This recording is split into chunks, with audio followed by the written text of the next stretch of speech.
सोचें कि आपको मदीना का बादशाह बनाया जा रहा है, आपके लिए ताज तैयार हो रहा है, और अचानक एक शख्स आता है और सब कुछ बदल जाता है। यह है बुआस के दिन की कहानी, एक जंग जिसने मदीना को हिलाकर रख दिया और दो दुश्मन कबीलों के दिलों में इस्लाम की रोशनी डाल दी। नबी मोहम्मद सल्लल्लाहु अलैहि वसल्लम के मदीना आने से भी पहले एक नौजवान था जिसका नाम अयास बिन मुआज था। वो ओस कबीले से ताल्लुक़ रखता था। वो अपने कबीले के साथ मक्का आया ताकि कुरैश से मदद का मुआहिदा करे, लेकिन वहां आकर उसने कुछ अजीब सुना। एक शख्स जो सिर्फ अल्लाह की इबादत की दावत दे रहा था। जब नबी मोहम्मद सल्लल्लाहु अलैहि वसल्लम ने इस्लाम की दावत दी, अयास ने फौरन सच को पहचान लिया और इस्लाम कबूल कर लिया।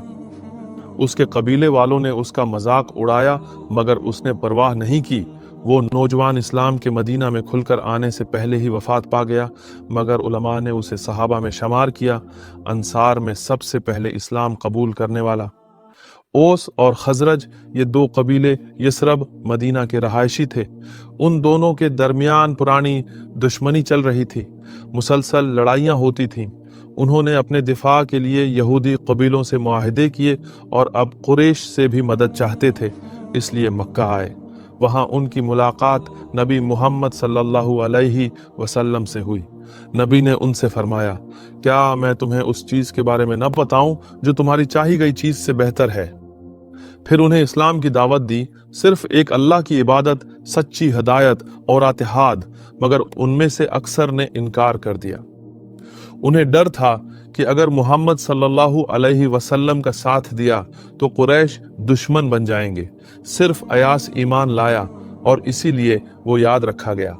अब सवाल ये है कि औस और खजरज में इतनी दुश्मनी क्यों थी? उसकी वजह थी जंग बुआस। ये एक शदीद जंग थी जो 40 दिन जारी रही। सैकड़ों अफराद मारे गए, खानदान तबाह हो गए। हर कबीले ने यहूदी कबीलों को अपने साथ मिलाया हुआ था। उस दौरान अब्दुल्लाह बिन उबई ने दोनों फरीकीन को जंग से रोका, मगर किसी ने न सुना। जंग के दौरान औस के एक शख्स ने खुद अपने पांव की रग काट ली ताकि अपने लोगों को गुस्सा दिलाए। यह हरबा कामयाब रहा। ओस के लोग लड़ाई में वापस आए और खजरज को मदीना से तकरीबन निकाल दिया, लेकिन औस ने सोचा कि हमें खजरज को पूरी तरह खत्म नहीं करना। हमने उनकी कमजोरी देख ली और अब जब चाहें उन्हें शिकस्त दे सकते हैं। ये खूनरेज़ जंग थी, दोनों कबीलों को जबरदस्त नुकसान हुआ, और यही वो वक्त था जब लोगों के दिल किसी नई बात के लिए तैयार हुए, अमन और इत्तेहाद की बात के लिए। जंग के बाद सबने अब्दुल्ला बिन उबई से कहा, तुम ठीक कहते थे, अब हम तुम्हें अपना लीडर बनाएंगे। वो वाकई मदीना का बादशाह बनने वाला था, ताज तैयार हो रहा था। मगर इसी वक्त नबी मोहम्मद सल्लल्लाहु अलैहि वसल्लम मदीना तशरीफ ले आए और अब्दुल्ला बिन उबई को उनसे नफरत हो गई। उसका ख्वाब टूट गया। कुछ साल बाद नबी मोहम्मद सल्लल्लाहु अलैहि वसल्लम ने हज के मौके पर खजरज के चंद अफराद से मुलाकात की। यहूदियों ने उन लोगों को पहले ही बता रखा था कि एक नबी आने वाला है, और जब वो आएगा हम उसे मानेंगे और तुम सबको ख़त्म कर देंगे। तो जब उन्होंने नबी मोहम्मद सल्लल्लाहु अलैहि वसल्लम से मुलाकात की, वो फौरन समझ गए ये वही नबी हैं जिसका जिक्र यहूदी करते थे। और इस बार उन्होंने इनकार नहीं किया बल्कि ईमान ले आए। नबी मोहम्मद सल्लल्लाहु अलैहि वसल्लम ने सिर्फ दीन की बात नहीं की, उन्हें भाईचारे की तालीम दी।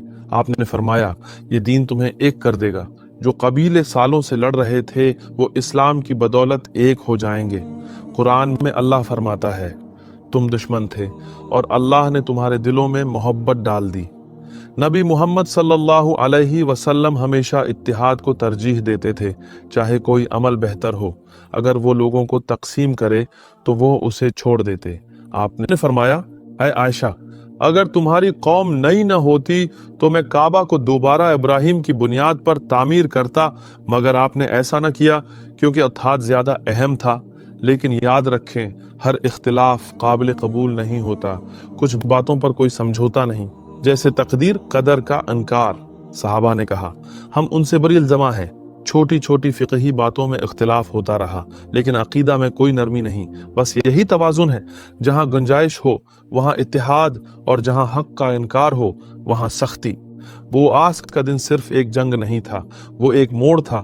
اس دن کے بعد مدینہ کے لوگ سمجھے کہ قبیلہ پرستی صرف تباہی لاتی ہے، اور جب نبی محمد صلی اللہ علیہ وسلم امن، سچائی اور اتحاد کا پیغام لے کر آئے، وہ تیار ہو چکے تھے۔